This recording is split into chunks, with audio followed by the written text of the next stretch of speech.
고맙습니다. 서울 유기노 고속鉄道です。私たち乗務員はお客様に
네, 안녕하세요. 스태피 3기 대학생 기자단 허유경입니다. 일단은 귀한 시간 내서 인터뷰에 응해주셔서 정말 감사드리고 이렇게 대단한 박사님을 그렇지만 부끄럽습니다. 인터뷰하게 돼서 정말 영광입니다. 혹시 박사님에 대해서 조금 자기소개 같은 거 해주실 수 있으실까요?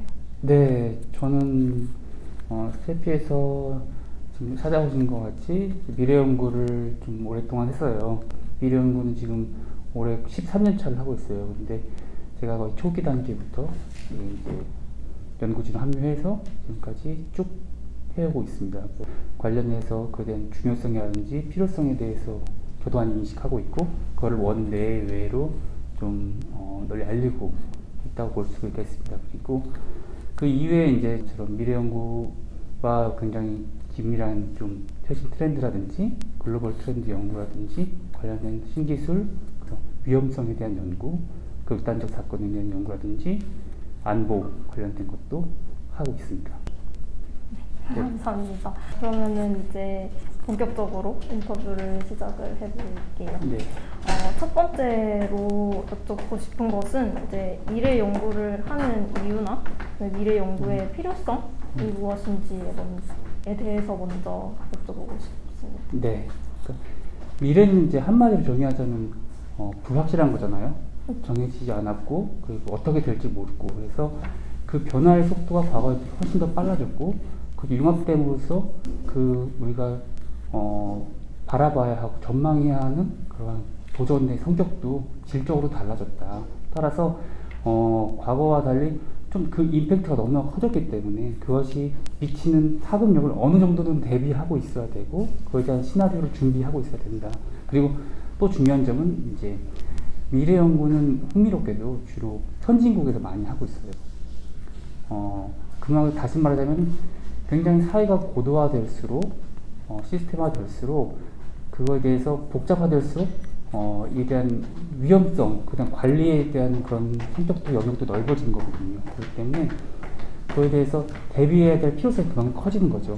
사회적 보험 차원에서도 이런 미래 연구가 필요해지는 상황입니다. 그래서 그러한 점이 이제 우리가 더 많은 미래 연구에 대한 세계적 미래 연구에 대한 수요를 불러일으키고 있다고 생각하시면 될 것 같습니다.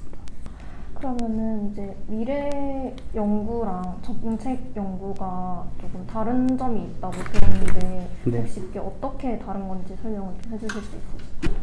정책 연구라는 것은 명확한 그 과업과 명확한 문제점이 있어요. 정의가 되어 있어요. 그래서 실행 방안에 대한 성격이 되게 강하기 때문에 구체성이 굉장히 중요하고 또 실천하기 위한 여러 가지 단계들을 로드맵을 그려주는 데 있어요. 그렇기 때문에 그 방안의 구체성을 지향하는 하나의 그 연구의 특징이라고 볼 수 있겠죠. 근데 미래 연구는 그 도전이 굉장히 불확실하고 그것이 어떤 형태로 일어날지 모르고 그리고 그것이 여러 가지 다양한 가능성을 열어두기 때문에 그에 대한 대응 방안도 대단히 구체적으로 나가기가 쉽지가 않죠.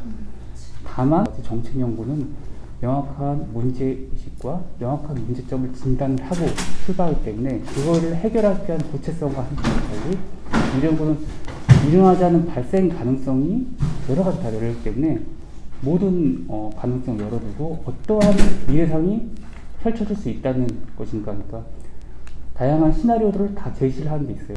근데 우리가 주의해야 될 것은 이것이 반대되는 것이 아니라 두 개가 접목돼야 된다. 다시 말해서 그래서 이 두 가지는 이어질 필요가 있다. 미래 연구 앞에 있고 다시 정책 연구가 후속으로 하면서 할 때 우리가 생각하는 장기 전략에 근거한 연구의 하나의 토대가 만들어질 수 있다고 생각합니다. 두 가지는 서로 배타적이고 서로 보완적인 것이다 라고 말씀을 드릴 수 있겠습니다.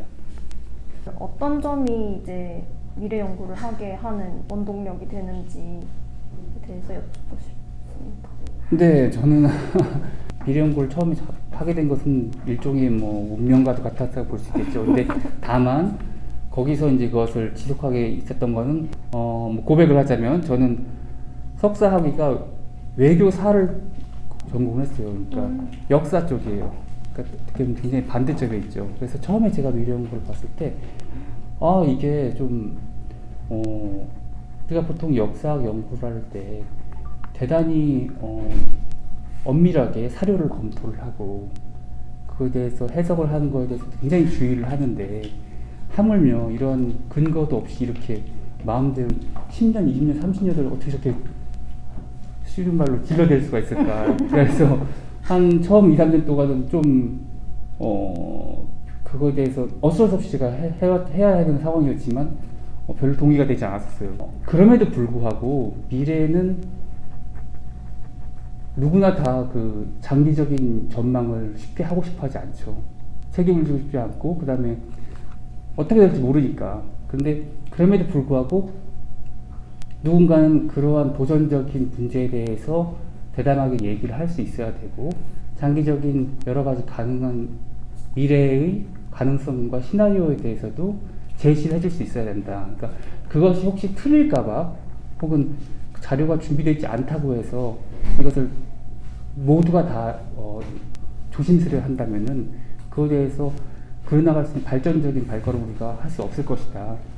그래서 그런 좀 어떤 부담감과 그런 어려움이 있지만 그 역할을 미래연구자는 해야 된다는 것을 제가 조금씩 인식하게 된 거죠. 그래서 그 이후로는 하나의 소명의식도 좀 생긴 것 같고요. 좀 더 체계화되고 그리고 더 이제 개선해야 될 점도 많이 있겠지만 그 필요성을 더 느끼고 특히나 이것을 아직 우리나라에서 조직적으로 꾸준히 정말 10년 이상 계속 해왔던 데가 거의 없다는 거가 특히나 이제 스태피에서 이제 미래연구를 몸담은 사람으로서 더 소명의식을 갖고 하게 되는 것 같습니다.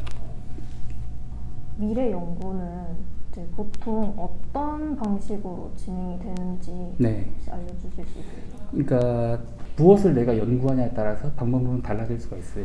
쉽게 말해서 그 중에 대표적이라면 아마 들어보셨을 거예요. 비전 작업 같은 걸 들어봤을 거예요. 미래 비전 2040, 2050 과연 20, 30년 후에 대한민국은 어떻게 될 것인가. 그리고 또 중요한 점은 그 단위가 국가, 지역 이렇게 굉장히 넓잖아요. 서울의 30년 후의 미래라든지 대한민국의 30년 미래. 그렇기 때문에 이거는 전문가뿐만 아니라 그 사회를 커뮤니티를 구성하는 실질적인 구성원들이 어떻게 그런 미래에 대해서 인식하고 있고 어떤 걸 선호하느냐를 미리 확인할 필요가 있어요. 그렇기 때문에 그 사회적인 수용성을 먼저 검토하는 그런 차원에서라도 이들까지도 다 포함하게 돼요. 그러니까 그런 연구를 할 때는 대국민 설문조사도 같이 하게 되고 대국민의 인식과 어떤 수용성에 대한 조사를 같이 하게 돼요. 전문가, 그 학제간 전문가뿐만 아니라 그런 차원에서 이제 방법론 좀 차이가 있을 수가 있고 방법론은 각각 우리가 어떤 미래 연구를 하느냐에 따라서 달라질 수 있다. 그리고 미래 연구의 방법론은 정말 수십 가지가 있지만 그 특징이라는 것은 그 각각의 방법론들이 서로 배타적인 것이 아니라 어떤 방법론을 조합함으로써 그 본인이 탐구하고자 하는 목적이 맞는 그런 연구 설계를 할 수가 있어요. 그렇기 때문에 단순하게 말씀드리긴 어렵다. 다만 내가 어떤 미래에 대한 연구를 하고 있고 누구를 대상으로 하고 있고 무엇을 목적으로 따라서 미래 연구 방법은 굉장히 다양할 수가 있을 것이다 라고 말씀드릴 수 있을 것 같아요. 책을 내가 몇 개 다 갖고 올까? 보통 브레인스토밍 하잖아요. 잘 생각이 안 나잖아. 그러면 이런 걸 갖고 하면 뒤에 다 이렇게 이슈들이 있어. 이런 디자인을 하나를 저는 이런 걸 재밌게 해요. 그래서 이런 걸 딱 연구보다도 뒷모습을 넣어라, 달려가는 모습으로 해라. 구름을 내주고.